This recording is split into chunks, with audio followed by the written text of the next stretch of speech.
Okay, let's settle in for this. Grab a cup of tea, maybe something stronger. This story isn't easy to tell, as it dredges up feelings I thought I'd long buried.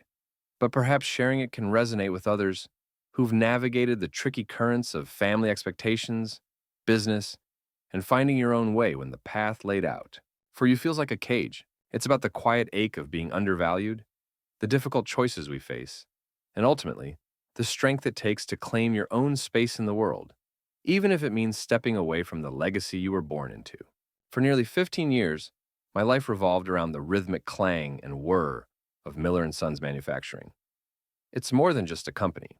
It's my father's heart translated into steel and concrete. He started it with barely 2 dimes to rub together, fueled by grit and relentless ambition. I grew up amidst the scent of machine oil and sawdust, understanding the language of the shop floor long before I grasped the complexities of a balance sheet. While my older brother Mark was diligently following Dad's blueprint, business school, tailored suits, corner office, I was learning the soul of the operation. I knew Ramirez in welding had a daughter starting college, that Martha in assembly was worried about her husband's health, that the old lathe on line 3 had a particular quirk only Thompson knew how to soothe.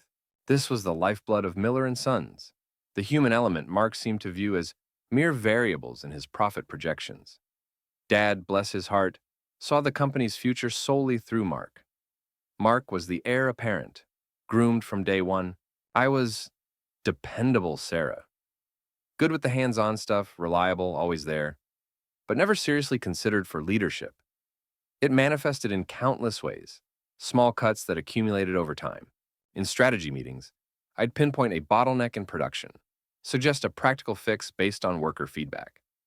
Dad would listen with half an ear, a polite but distant nod, then inevitably pivot. Mark, run the numbers on that. What's the ROI potential? Mark, often quick to grasp the core of my idea, would rephrase it with a veneer of corporate speak, add a chart, and suddenly it was his strategic insight. Dad would beam, clapping him on the shoulder. That's my boy, thinking ahead. I learned to swallow the frustration, burying it under a smile. I told myself contributing was enough, that the company's success was all that mattered. But deep down, resentment festered. It wasn't about titles or corner offices. It was about acknowledgement, about feeling like my work mattered to the man whose approval I craved most. I saw inefficiencies Mark missed, opportunities dismissed because they didn't fit his plan. Morale dropped under his impersonal directives that ignored the shop floor realities.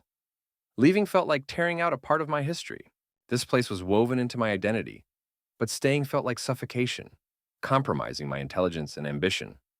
I was trapped between loyalty to the past and the need for my own future. The air felt thick with unspoken tension, with Mark's authority and my compliance. I started tidying my desk, subconsciously paving the way for an exit I hadn't dared voice. One evening, while sorting through files, I found an invoice for materials we hadn't used in months. Chalking it up to a mistake, I moved on. But then, another anomaly. A payment to a consulting firm Mark had signed off on, a firm we hadn't engaged. It wasn't sloppy bookkeeping. It felt deliberate. As my disillusionment grew, these small discrepancies felt sinister. I started investigating, spending late nights going through financial records. The picture that emerged was unsettling. This wasn't just a mistake. It was a pattern. During this tense period, feeling increasingly isolated, I reached out to Clara, my old friend from college. We met for coffee, the years melting away as we talked. At first, I kept it vague, just venting about feeling stuck, about the family dynamics. Clara, now a successful social worker accustomed to navigating complex human situations, listened patiently. She remembered meeting Mark years ago, recalled his surface charm, but also a certain arrogance. He always seemed like he felt the rules didn't quite apply to him, she mused, uncannily hitting the nail on the head. Her presence was a lifeline. Over subsequent coffees and long phone calls, I found myself sharing more, hinting at the irregularities I was uncovering, the pressure I felt. It sounds like you're carrying the weight of the whole company, Sarah, she said one evening, her voice laced with concern. Not just the work, but the worry. That's too much for one person, especially when you feel like you're not being heard. She didn't push for details I wasn't ready to give, but offered unwavering support. Whatever you decide, she assured me, make sure it's your decision for your well-being. Her validation was like water on parched ground. Fueled by Clara's support and my own growing unease, I decided I needed to understand the why behind Dad's unwavering faith in Mark, the dynamic that allowed these irregularities to potentially flourish unchecked. I needed to talk to Mom. I chose a quiet Sunday afternoon. Dad was golfing, Mark was out. I found Mom in the garden tending her roses. I started carefully talking about my feelings, the years of being overshadowed, the frustration of my ideas only gaining traction when Mark presented them. She listened, snipping deadheads, her usual defenses seemingly lowered by the peaceful surroundings. Your father, he just sees so much of himself in Mark, she offered, a familiar refrain. The ambition, the drive.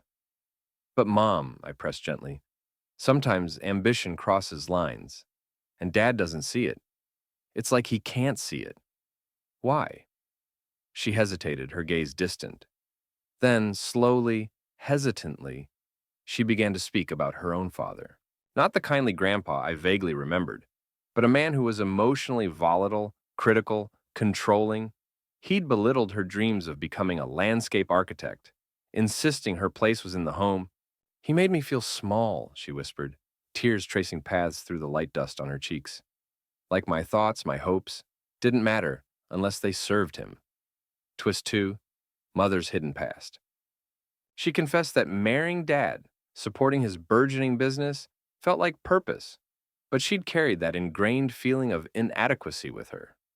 Seeing Mark, the son, achieve the business success she was denied became a proxy validation. She admitted, tears flowing freely now, that she'd perhaps enabled Dad's focus on Mark, stayed silent during unfair moments, because challenging Dad felt too much like confronting her own father's ghost.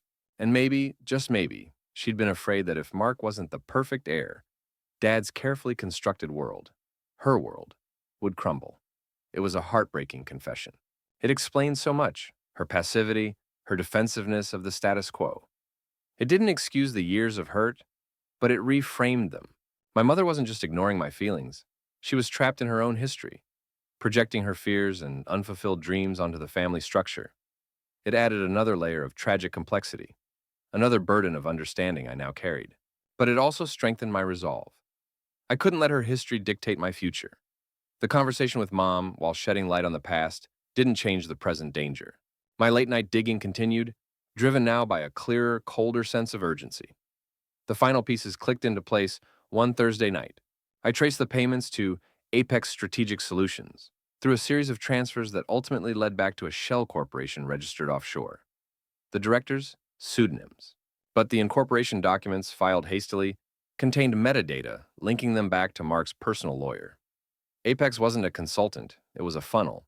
Cross-referencing invoices against actual inventory logs and client orders revealed the mechanism. Mark was inflating costs on certain materials, diverting small percentages of large payments through Apex, and, most damningly, using Miller & Sons resources, trucking, warehousing, even personnel time, for unauthorized side projects. He'd secured a couple of lucrative, under-the-table contracts with competitors Dad would have been horrified to deal with, essentially competing with his own family's company using its own assets. The sheer audacity, the calculated deception was breathtaking. It wasn't just skimming.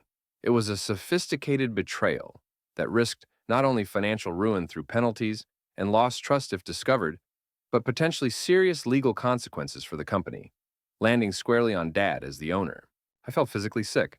The evidence was undeniable, compiled in a password-protected folder on my drive. Falsified invoices, bank transfer records, incorporation papers, emails from Mark's work account, carelessly left accessible on the company server, discussing deals with these unauthorized clients. I pictured Dad's face if he saw this.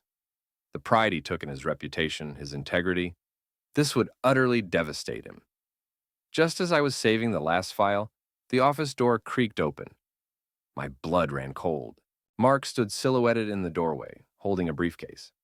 "Working late, Sarah?" he asked, his tone attempting casualness, but laced with suspicion. Thought everyone had cleared out. My heart hammered against my ribs. I quickly minimized the screen, forcing a calm I didn't feel. "Just finishing up the quarterly projections," I lied, hating the tremor in my voice. "Trying to get ahead." He lingered, glancing around the office, his eyes sharp. "Right. Well, don't burn the midnight oil too much."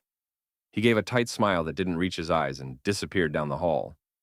I sat frozen for a full 5 minutes, adrenaline coursing through me. That was too close. He suspected something. The weight of the secret became almost unbearable. I had to act, but how? Confronting Mark directly felt dangerous.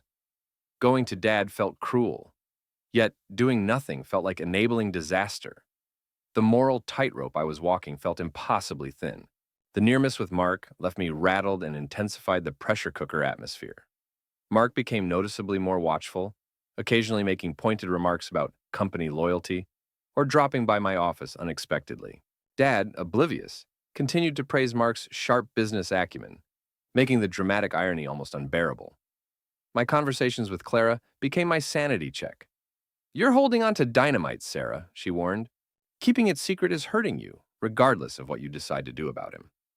The tension culminated during a family dinner meant to celebrate a minor company milestone. Dad was waxing lyrical about Mark's latest cost-saving initiative, one I suspected involved cutting corners on safety protocols. I couldn't stomach it. "Dad," I interjected, trying to keep my tone neutral, "are we sure those savings are sustainable? Did we look at the long-term impact on the equipment maintenance?" Mark shot me a venomous look. "Always finding problems, aren't you, Sarah? Maybe stick to what you know on the shop floor." Before I could retort, Dad jumped in. "Mark's got this handled, honey. He understands the big picture, the legacy." That word again. Legacy. Suddenly, Mark puffed up, leaning back in his chair. "Exactly, Dad. It's about ensuring the Miller name, the bloodline, continues stronger than ever. Some people just don't grasp the importance of that." His smug pronouncement, combined with the stress and the memory of Mom's confession, triggered something. That half-forgotten snippet of conversation between my parents years ago. Hushed words about tests, uncertainty, making sure. It slammed back into my consciousness with jarring clarity. Mark's obsessive emphasis on bloodline legacy, Dad's almost too fervent pride, Mom's deep-seated anxieties. Could it be possible? The thought felt insane, disloyal, yet it took root with chilling persistence. Days later, consumed by this new, terrifying possibility, I found myself drawn to the attic, the repository of family history and forgotten boxes. Under the guise of searching for old photo albums for Mom, I navigated the dusty maze. My heart pounded as I located a set of filing cabinets containing old personal papers. Inside a folder cryptically labeled M, Personal Medical, tucked away at the very back, I found them. Not just routine baby checkup notes, but copies of correspondence between Dad and a lab regarding paternity testing shortly after Mark's birth. Dad's anxiety, his insistence on certainty, palpable even in the faded ink. And then, the bombshells. Behind the official-looking report confirming Dad's paternity, I found another, slightly different version. Subtle discrepancies in formatting, a different letterhead peeking out from underneath, where it seemed one page had been carefully glued over. Another, it looked like a crude, desperate forgery.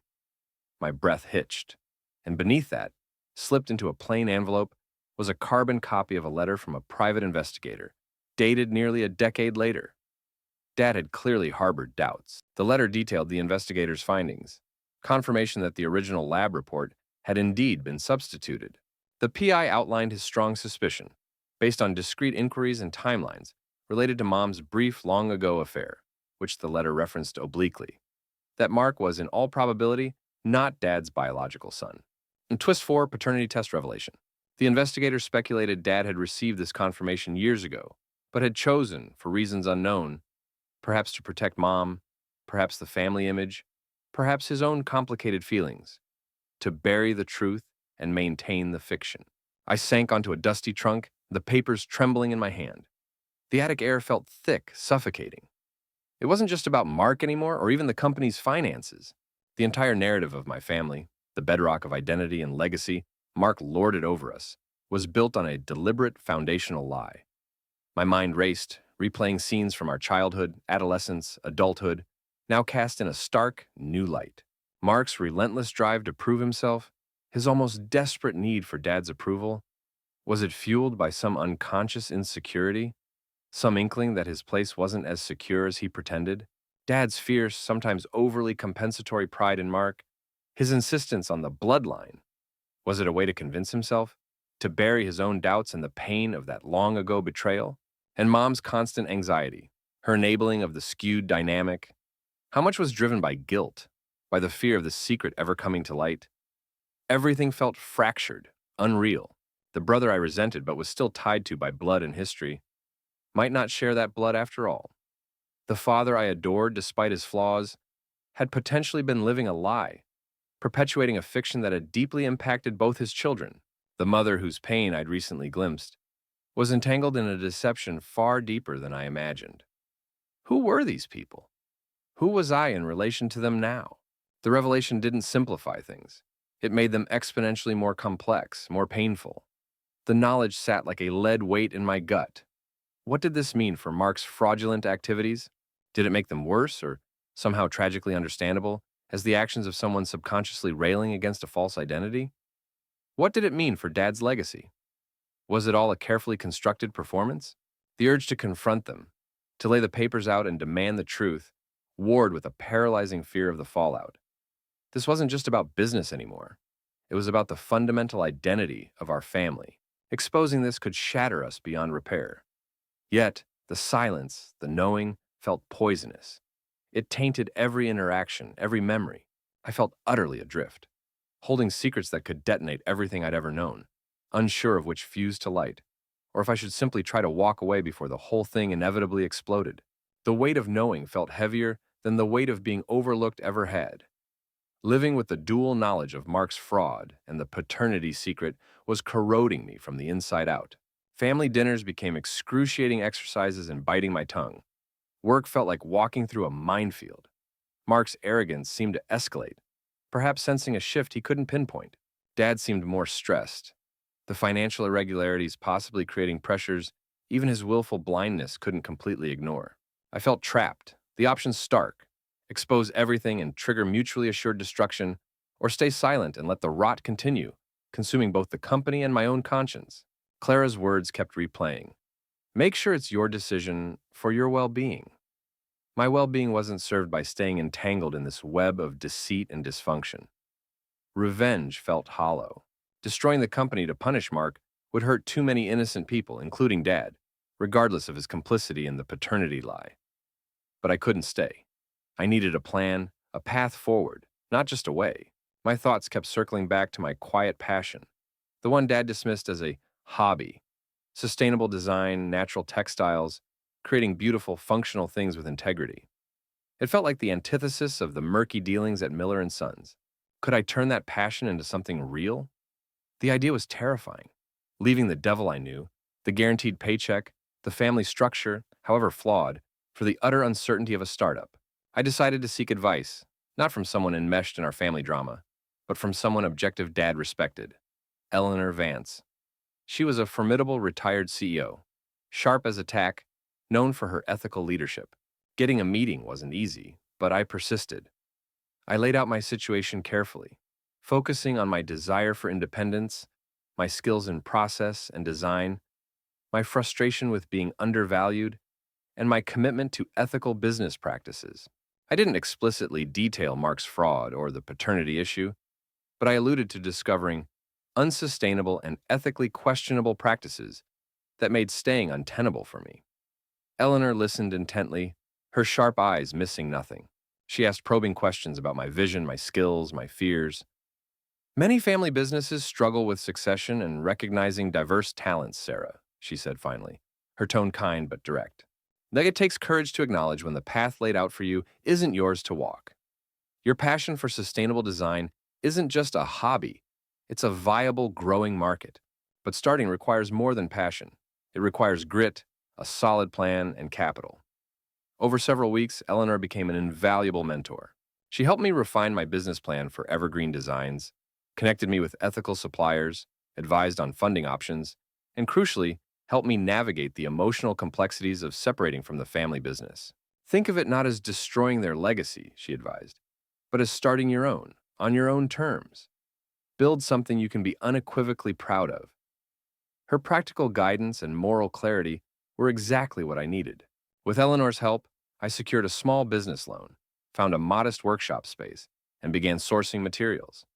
Each step felt like laying down a new foundation, one built on transparency and my own vision. The fear was immense, but it was overshadowed by a growing sense of excitement, of possibility. I was finally choosing my path. Twist 7. The rival business. The final step was the hardest, telling my family. I chose a Sunday evening after dinner. The three of them, Dad, Mom, Mark, were in the living room, the air already thick with the usual unspoken tensions. My heart pounded, but my resolve felt firm, anchored by weeks of planning and Eleanor's steadying influence. I need to tell you all something, I began, my voice clearer, stronger than I expected. I've made a decision. I'm leaving Miller and Sons. Silence. Dad stared, confusion clouding his features.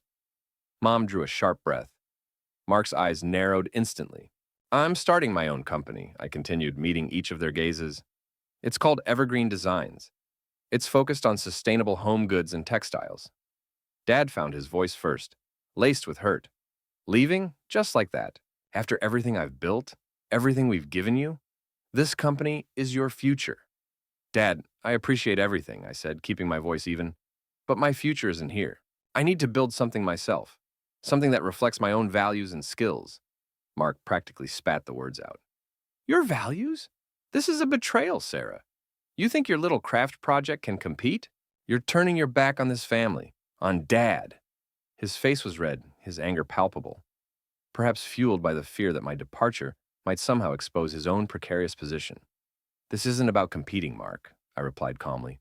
It's about me choosing a different path, one with integrity. The word hung in the air, unspoken accusations swirling around it. Mom was silent, tears welling in her eyes again. Her expression was a painful mix, fear, perhaps a flicker of pride, maybe even regret for the role she played in making this necessary. She didn't speak, didn't defend me, but didn't condemn me either. Dad stood up, pacing.